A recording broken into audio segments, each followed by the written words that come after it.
நீங்கள் யாராவது கேளுங்க, அவரே கேட்டுக்கிட்டு சொல்லுங்க.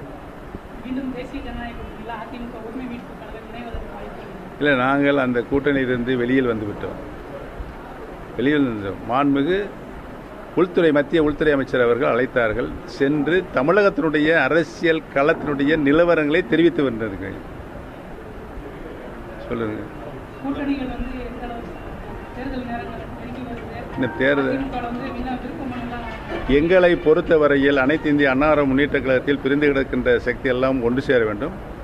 புரட்சித் தலைவர் எம்ஜிஆர் அவர்கள் இந்த இயக்கத்தை உருவாக்குகின்ற பொழுது கழகத்தினுடைய சட்ட விதியை உருவாக்கினார்கள். அந்த சட்ட விதியின்படிதான் புரட்சித் தலைவர் எம்ஜிஆர் அவர்களும் கிட்டத்தட்ட அவர் இருந்த காலம் வரை நடைமுறைப்படுத்தினார்கள். புரட்சித் தலைவர்களுடைய மறைவுக்கு பின்னால் மாண்புமிகு அம்மா கழகத்தினுடைய பொதுச் செயலாளராக பொறுப்பேற்று 30 ஆண்டு காலம் கழகத்தினுடைய பொதுச் செயலாளர் பொறுப்பேற்று இந்த இயக்கத்திற்கு வந்த அனைத்து சோதனைகளையும் வேதனைகளையும் தாங்கி இந்த இயக்கத்தை ஒரு வலிமையான இயக்கமாக வளர்த்தெடுத்தார்கள். மாண்புமிகு புரட்சித் தலைவர் எம்ஜிஆர் அவர்களும் புரட்சித் தலைவர் மாண்புமிகு அம்மாவும் வளர்த்தெடுத்த இந்த இயக்கம் சிதறுண்டு போகக்கூடாது. கழக சட்ட விதியை கேள்விக்குறியாக்கியிருக்கிறார்கள். என்ன கேள்விக்குறியாக்கியிருக்கிறார்கள்?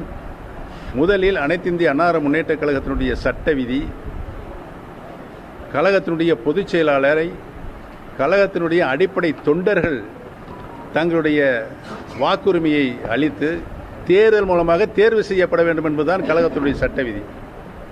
அந்த சட்ட விதி இன்றைக்கு சின்னபண்ணமாக்கப்பட்டிருக்கிறது.